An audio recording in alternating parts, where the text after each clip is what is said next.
どうも皆さん、カイトです。圧倒的ビジュアルの 2D アクションゲーム、オリーと暗闇の森というゲームをご存知でしょうか。こちらは Steam にて2015年3月11日に発売、後の完全版ディフィニティブエディションが Xbox 版では2016年3月11日、Switch 版では2019年9月28日でもリリースされました。こちらを早速クリアまでプレイしたんですが、2015年作品とは思えない圧倒的な面白さでしたね。私は Steam でプレイしたんですけど、間違えて通常バージョンをクリアしてしまったという事実ですが、十分に楽しめた作品でした。今回はオリーと暗闇の森というおすすめ作品のジャンル、ストーリー、魅力、ワンポイントアドバイス、金額の順に簡単に紹介します。また中盤の後半以降のストーリー展開とステージの難易度が高くてめちゃくちゃ面白かったので、この動画では中盤前半までのネタバレありで構成しています。では早速やっていきましょう。まずこのゲームのジャンルになるんですが、メトロイドバニア 2D アクションになります。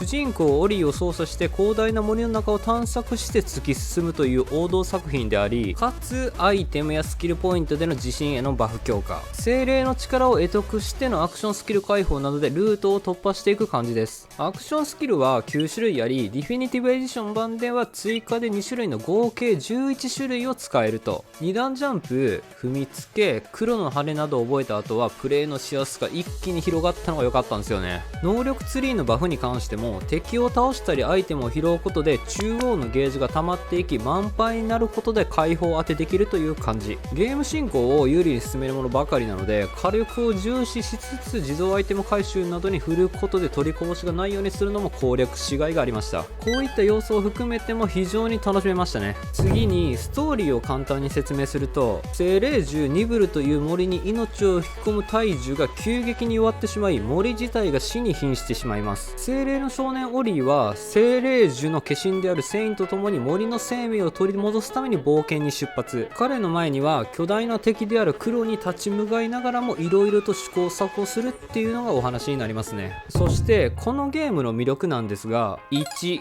程よい難易度のメトロイドバニア。Steam レビューや様々な記事では高難易度と位置されるゲームなんですけど、最近発売されたルミオネよりも圧倒的に簡単です。と言いつつもかなりのアクションスキルを求められるので、カイト感覚での簡単と覚えておいてください。人によってはコントローラーを投げるかもしれません。ボスというボスはいないので、ステージをひたすら探索してクリアを目指していきます。高い壁などは敵を使っての連続ギミック駆け上がりなどは素早いコマンド操作の切り替えでテンポよくいけるのは爽快でした。攻撃もできるので火の玉や踏みつけで倒せて、いかにダメージを最小限に抑えて前に進む。考える要素が多かったのもせわしない感じがしました。2、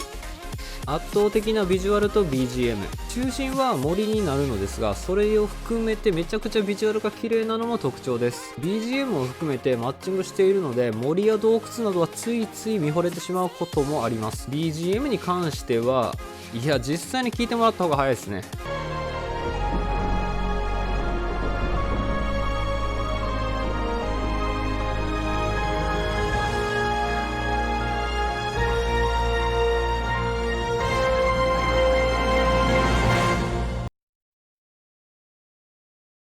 こんな感じにビジュアルとともにフィールドを盛り上げてくれるのも楽しみの一つです。なぜ今までプレイしていなかったんだろうと思える作品。3、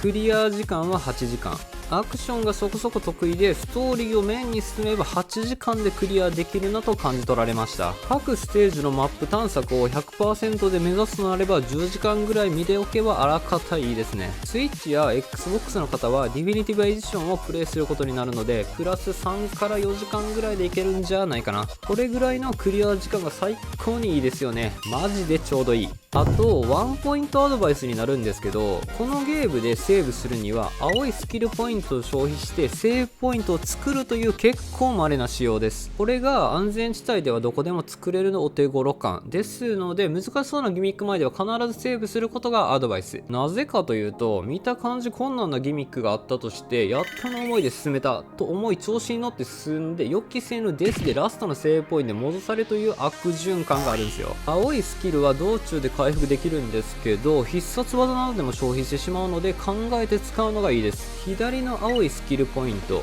右の緑のスタミナポイントにも収集アイテムで最大値にバフをかけれるので、見つけたら絶対に取りましょう。最後に金額になるんですが、Steam と Xbox が528円という狂った価格設定で、 Nintendo Switch は2052円という少しお高いです。スイッチ版がディフィニティブエディションという決定版なので、ボリュームとゲーム性含めて妥当かなと。気軽にコンソールでプレイするにはスイッチ版が楽だと思いますので、ぜひぜひ。以上になります。圧倒的なビジュアルのメトロイドバニア、オリーと暗闇の森。2015年作品と思えないほどのクオリティと高難易度を感じさせるアクションギミック。良ければぜひこの機会にプレイしてみませんか。きっと最終局面の脱出で発狂すること間違いないですよ。このチャンネルではおすすめのゲーム紹介、ためになる解説、またはパズルゲーム実況をしております。少しでも参考になった方がいればチャンネル登録や高評価をしていただけると幸いです。ではでは、